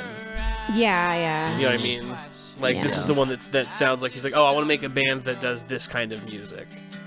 Mm-hmm. And this song is about the ex at this point. Like she's his ex, and she liked the place that they were living, liked everything that they were doing, and now like he's being judged, and he hates like that he keeps going back to her. Yeah, it's a mess. It's anybody like, you know, you going back and sleeping with your ex, or you're going back and trying to make it work with your ex because she wasn't appreciating you and you broke up with, so you finally called it quits, and she's like, oh, but I was comfortable with you, you know, but and so he becomes weak and goes back, and it's that back and forth, and it's just, and so that's why it's a mess to be made. It's and you can never like, or very, very rarely rekindle that initial magic. No, it's never the same. There's a part in this song about being on the phone, and he's like, go ahead and write a song about it. And I think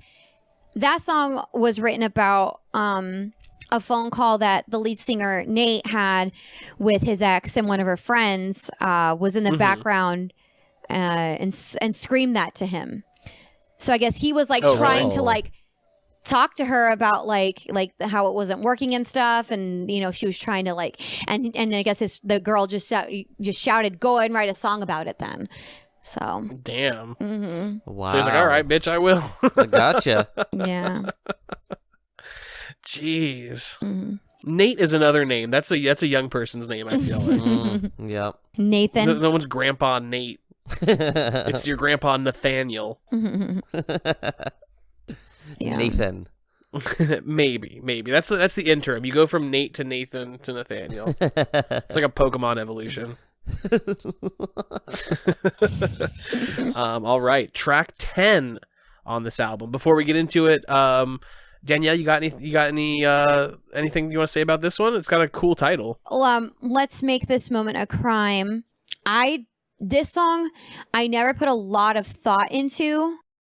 I have to re-listen to it. Well, let's do that because I haven't heard this one in a while.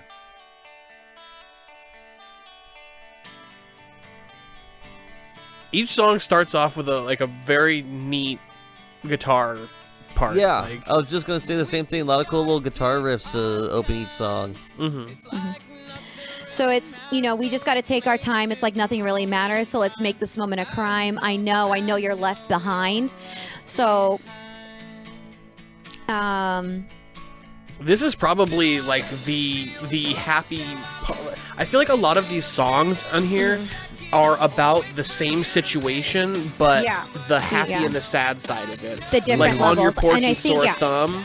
Because I think the let's make this moment a crime is the like, we're not supposed to do this, but we're going to sleep together anyway. Exactly. Yeah. It's like the happy counterpart to a mess to be made. Yeah. And she wants him to feel bad about it. Because there's a lyric in here he said in the beginning where he's like, I'll do my best to feel broke down. So he doesn't feel as sad as I think she feels about it, or that she wants him to feel about it. Yeah. I'll do my best to feel bad about this, but... Yeah. You haven't got a lot to say, but you never want to stop. You always want to feel this way. I don't know. I think it's pretty self-explanatory with that kind of stuff. Because it's all been she kind of wants to live in that drama. Yeah. Some people just like that drama. They thrive off of it. Yeah, I was never that person. I had an off again relationship, but with somebody who was like that. Like the woman that he's singing about, like he would treat me like crap, but then as soon as I left, he was like, oh, I don't have anybody else to manipulate. I need you back. I feel like a lot of people have been in that kind of relationship, which sucks. And I mean, I've known men that have done that. And my brother was in a relationship with a woman that did that.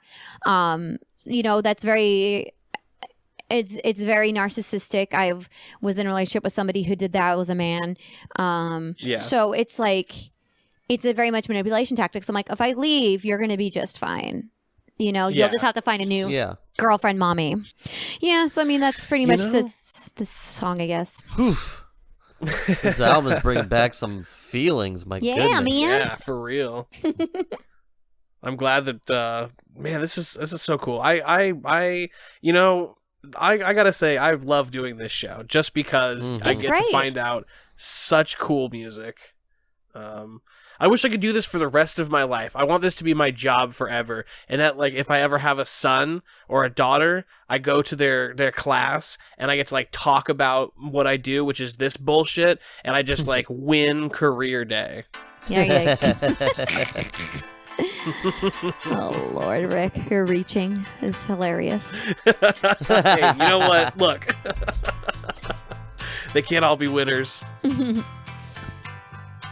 So, you'll hear it. I'll let the lyrics kind of get going there. It's a really interesting sound. Like, I can't really tell. Like, the keys are a very strange sound. Well, I think it's about his struggle with success and not having it, or just of like how his significant other, this kind of person that he's been on and off with, has felt about it. But I think I don't know if it's about her though, but I think it might also be about him a little bit. But I mean, he says that she says these things because I think she's telling him, you're cursed by all ambitious thought. So I think she's trying to hold him back by manipulating him, by telling him, like, you're dreaming too big. Jeez. Please come back to bed, because I'm the last real thing you've got. So this is a manipulative biatch. Jeez. Yeah. Are all these songs about the same girl, do you know? It has to be. I don't know in particular, but I know it has to be. At this point of re-listening to it. Like, as for you spin a story like a spider spins a web. See, that's a metaphor. No, wait. Oof. That's a simile. I'm learning, but I think I'm getting better. So it's like he's realizing that she's manipulating him, and he's kind of calling her out. Because, like, he's like, I know what I'm going to do with my life, but you're...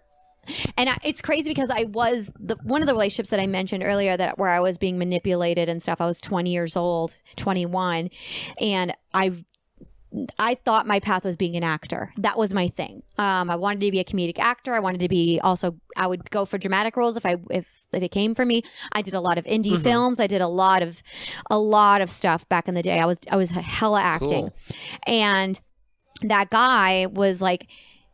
He would tell me, like, you're never going to make it. I don't know what you're talking about. You're not a good actor.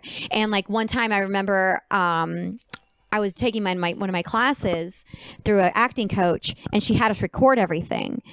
And I was really proud of myself one time because I had gotten so into the character that I cried. And I hadn't had that breakthrough yet. Like, I was able to tap into those feelings, and I cried, and I had the class that I was in was a very small class, but everybody stood up and clapped. And it was like this moment for me of like, it was just like, I can do this, you know? And I was so proud of it. And I came home, he came over and he asked how my class was. I told him, and he was like, oh, so you recorded it? And I said, yeah. And he's like, you should play it. And I was like, no, I'm not going to play that for you. And he's like, why? And I was like, because you always like make fun of me. I'm not going to put this on. Like, you are a dream crusher. I feel good right now. I don't want to ruin this feeling. And he was like, no, Danielle, if you say it's really good and you feel this way, like, I want to support you or whatever bullshit. And I was like, okay. So I put it in. Then this was a VHS. So that's how old I am. And I pressed play, and my first line out, he like chuckles, and it's a dramatic monologue. And I looked at him, and I just immediately like was like, fuck you. And he was like, what? And he's like, I don't believe you. Like, and I'm like, are you serious? God. Like, I took everything. Like, I had to stand outside and like get myself into character. I had to like, I've been working on this monologue for weeks. And he basically just shattered everything in that moment. I knew he was going to do it. And it was so shitty. And that was the only time I had ever been, because once we finally broke up for good, I was like, I will never be with anybody that tells me that I'm bad at what I do or that I can't make it in what I'm doing. And that's exactly how it was. Anytime I felt I was in a relationship where the person was jealous of what I was doing or felt weird about what I was doing, I'd be like, nope, done. We're broke up. Nope, not dealing with it. So yeah, with this song right here, with Career Day, you know, it's got that silly title, Career Day. We know what Career Day is as a kid and going to school, like Rick was saying, but it's basically dealing with somebody's that's telling you, manipulating you to like you're like, and it's them projecting because they probably wanted like that ex I'm talking about. He really wanted to be a professional soccer player, and he was semi-professional for a while, but he just wasn't. He didn't push hard enough and really wasn't good enough to go pro. And I think a lot of that was projecting. You know, like you're never going to make it. So he needed, because he felt insecure, he needed somebody else to project that onto. So. Yeah, that's exactly how this song is, I think. Yeah, because he, you know, some people, when they're not personally achieving success, they begrudge anybody who is. Yep. You know, and they take it as like, oh, what's so good about you? Like, how am I failing and you're better than me? And so they refuse to believe that, because especially if they're already like an emotionally manipulative person, they refuse to believe that you could just be better than them. So they're gonna just it's fucked up, man. People are messed up. Yep. God damn. Man, it's crazy to get like, this is the deepest we've ever gotten, and it's about a fucking pop album. Yeah. I love it. It's how it should be in a way. It's not just a pop album. All right, we're on the last track number 12. What a journey. Save situation. This has been quite a journey. Absolutely, it has. All right, well, this is the final song. This is A Save Situation. This is also the shortest song on the album. Yes, it's very, very short. It's strange to end the album with the shortest song. Yeah. And it's like, just seems to be sound effects. Is it an actual song? Yeah, it'll go. Just you have to hang on. Oh, there we go. There's that guitar. It's a little intro. slower.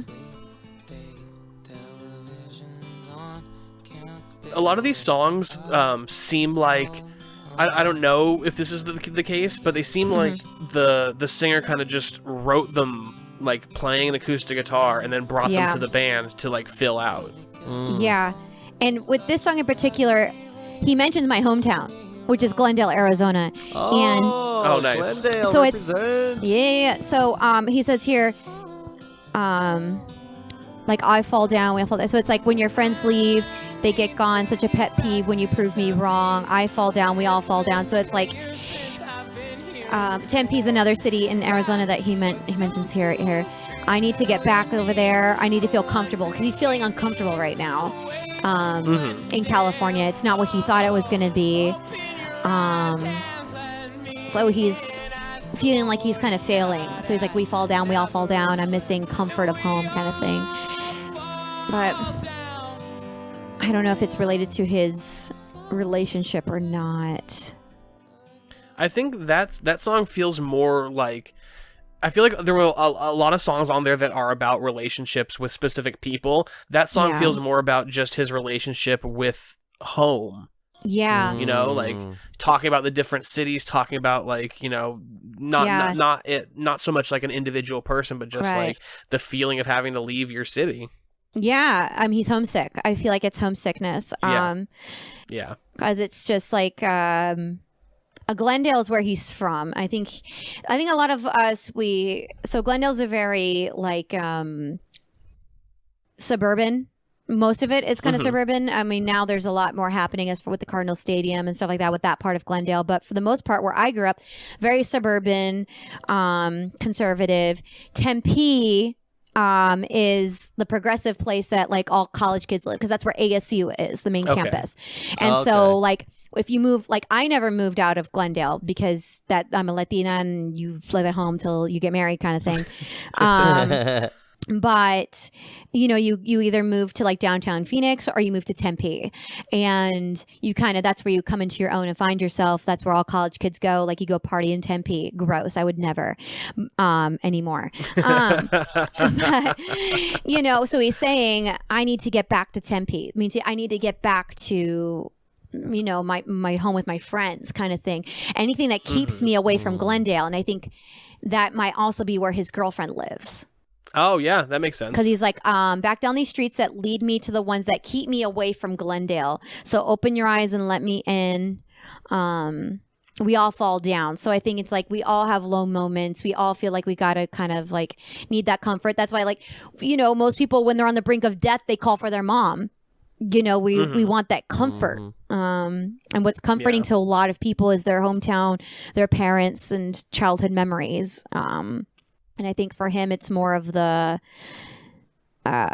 maybe his friends, like his good friends that he had, and I don't know. I just kind of feel like that.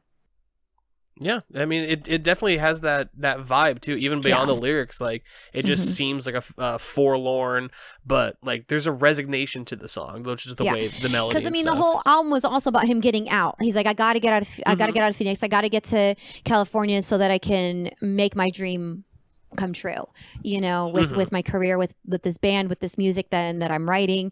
And what's been holding him back is this crazy relationship, and he finally got out, and it's a situation of like, oh, I'm still not happy. Yeah.